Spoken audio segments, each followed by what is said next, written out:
कैसे बार करूं कन्हैया और सब रिश्ते वाले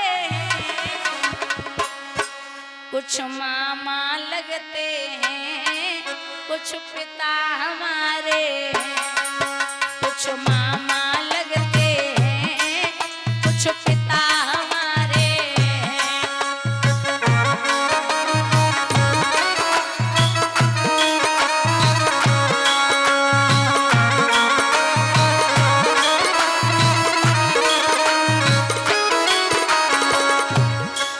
वो बाबा भी समझी वो सपनी मामाएं वो जयद्रथ बहनोई वो अस्वस्थामाएं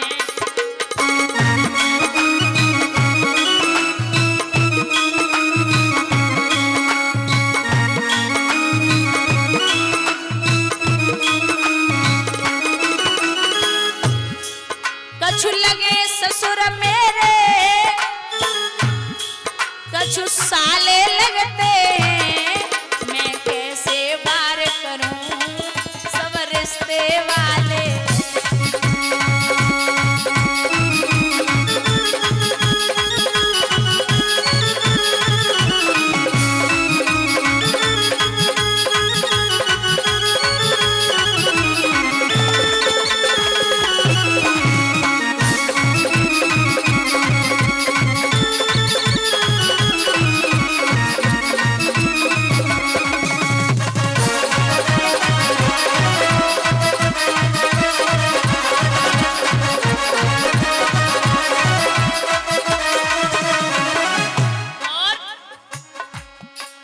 ले धनुष बाण ठाड़ो ये भाई है मेरा रिश्ते में अगर दुर्योधन भाई है तो ये कर्ण भी भाई है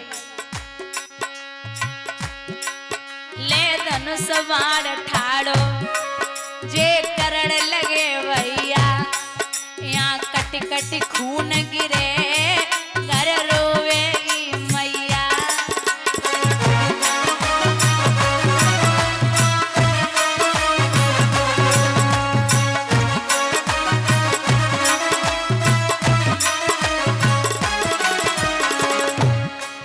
जब लाल होई धरती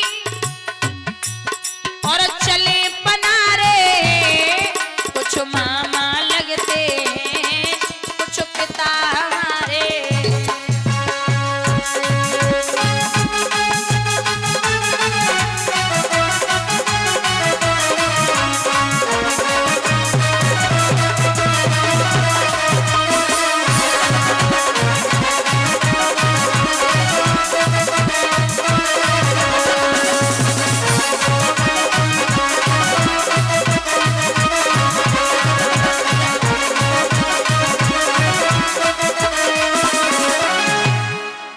बहुत समझाया लेकिन भगवान ने कहा है कि बाढ़ छोड़िए बाढ़ छोड़ा है दादा कर्ण मुंह के बल जमीन पे आए यहाँ अर्जुन ने धनुष बाण छोड़ दिया व्याकुल हैं तो कृष्ण ने कहा कि आपको लगता है कि ये अधर्मी नहीं है बोले हाँ महाराज मुझे लगता है कि कर्ण जैसा कोई वीर हुआ ही नहीं भगवान बोले सही सोच रहे हो चलो आज आपको अंत समय में कर्ण के दर्शन कराता हूं संत के भेष में तीन और दोनों जब पहुंचे हैं तो कर्ण अंतिम सांसें ले रहा था जवाब दिया है कर्ण एकदम नेत्र खोले फिर बंद किए फिर खोले फिर बंद किए हाँ नाथ मैं हाँ महाराज क्या चाहिए अब संत के भेष में कर्ण के सामने मैं आपसे कुछ मांगने आया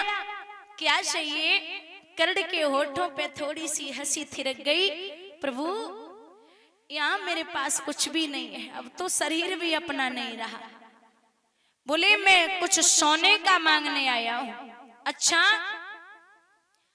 आपके पास कुछ है बोले है ना सोने का दांत उखाड़ करके कर्ण ने भगवान की तरफ बढ़ाया स्वयं परमात्मा अपने रूप में आ गए आंखों की कोरों से जल प्रवाह हो गया जब कर्ण रोए हैं तो भगवान बोले कि वीर मैं आज अपने मन से तुझसे कहता हूं कि तुझे जो मांगना है मांग ले। कर्ण ने आंखों में आंसू लेके कहा कि नाथ मुझे कुछ नहीं चाहिए, बस एक चीज दे दो। क्या? मेरी शरीर को आप उस जगह जलाना जहां कोई पाप न हुआ हो। अब दुनिया में कोई ऐसी जगह नहीं जहां पाप न हुआ हो। बोले नाथ ऐसी जगह जलाना जहां कोई पाप न हुआ हो। प्रभु ने डेली हथेली पर चिता बनाई, अंतिम संस्कार किया। वहां से पांचों पांडवा जब चले तो जाकर के मैया कुंती को तो ये लग रहा है कि युद्ध में सब कुछ ठीक रहा होगा, बेटे जीत के आए होंगे, दुर्योधन मारा गया होगा। अब उसे क्या पता कि क्या हो रहा है। आरती का थाल तैयार है, आइए मेरे वीर आए हैं, बताइए आज युद्ध में क्या हुआ। अच्छा कृष्ण बहुत चालाक है। अब सोच लो कि बनाई हुई दुनिया इतनी चालाक है तो बनाए वालों कितना चालाक हो गए, है ना। पूरा काम काज करके सबसे पीछे खड़े हैं, क्योंकि पूरे महाभारत में भगवान ने राजनीति के अलावा दूसरा काम नहीं किया, सिर्फ राजनीति। तो सबसे पीछे खड़े अर्जुन आगे पहुंचे, बोला ओ माँ आज तो मैंने गजब कर दिया। बोले क्या हुआ? आज तेरे बेटे ऐसे वीर को मार के आए हैं जिसका नाम था कर्ण। आरती की थाली हाथ से छूट गई और मैया की निगाहें कृष्ण को ढूंढ रही हैं। अरे ओ छलिया बहुत बुरे हो कृष्ण, कह के गए थे कि कर्ण को कुछ नहीं होने दूंगा, मेरे बेटे को मरवा के आ गए, कहां हैं आप? अरे बावरे हो, सगे भाई को मार के आ गए, यहाँ कह रहे हो कि मैंने वीर को बछाड़ा है। क्या खाक वीर को मार के आए हो तुम? धर्मराज ने पहली बार सुना कि कर्ण मेरा सगा भाई है। घुटनों के बल धर्म जमीन पे बैठे और मैया के चेहरे को देखने लगे, माँ तेने तो गजब कर दिया, एक भाई को भाई के हाथों मरवा दिया। माँ अगर पहले बता देती कि कर्ण मेरा सगा भाई है तो अगर बड़ा भाई सामने खड़ा हो, छोटा गलती कर दे, छोटा पैर छू ले, तो बड़ा भाई इतना निर्दयी नहीं हो सकता जो बड़े भाई को गले न लगाए। जब मैं लड़ने गया था बता देती, मैं चढ़ चूम लेता, मेरा भाई हमें गले लगा लेता, और जब गले मिल जाते दो भाई तो भाई के हाथों भाई नहीं मारा जाता। क्या बोले हैं धर्मराज?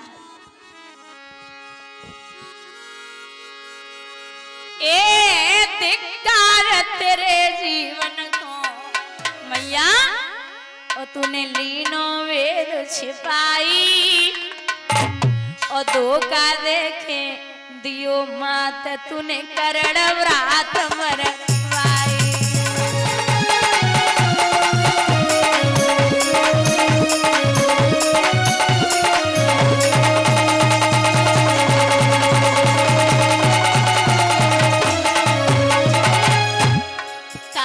धर्मराज ए हम जो जनते करण व्रात मैया, हम जो जनते करण व्रात तो लड़ते नहीं लड़ाई, हम झुक के छुअते चरण करण मेरो ले तो गले लगाई।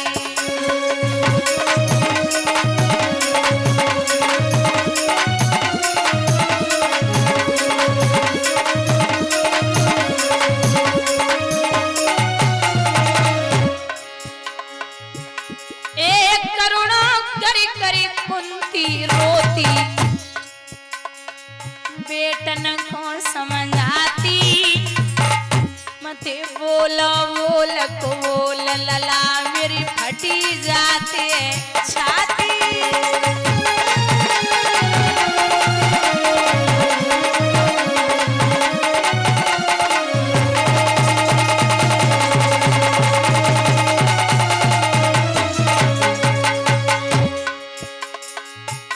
एक तब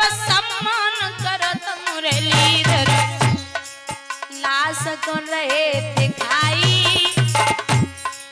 देरी हथेली करी कृष्ण ने चिता को रहे जलाई।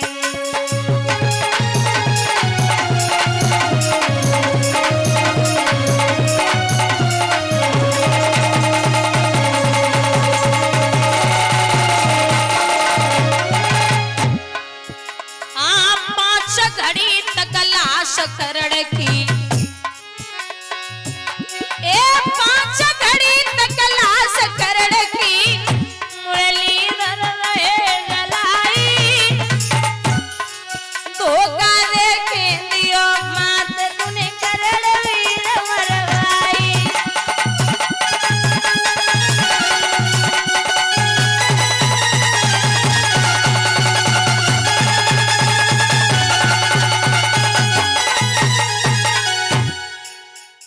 यहीं पर धर्मराज ने हर औरत जाति को श्राप दिया। अपनी मैया से कहा कि इतनी बड़ी बात तूने मैया छिपाई है, जा मैं श्राप देता हूं, अब आज से कभी भी किसी भी औरत के पेट में बात रुकने वाली नहीं है। श्राप लगा, नारी कितनी भी विदुषी हो, ये लक्षण सब पे आता है। नारी के पेट में बात तो क्या पानी तक नहीं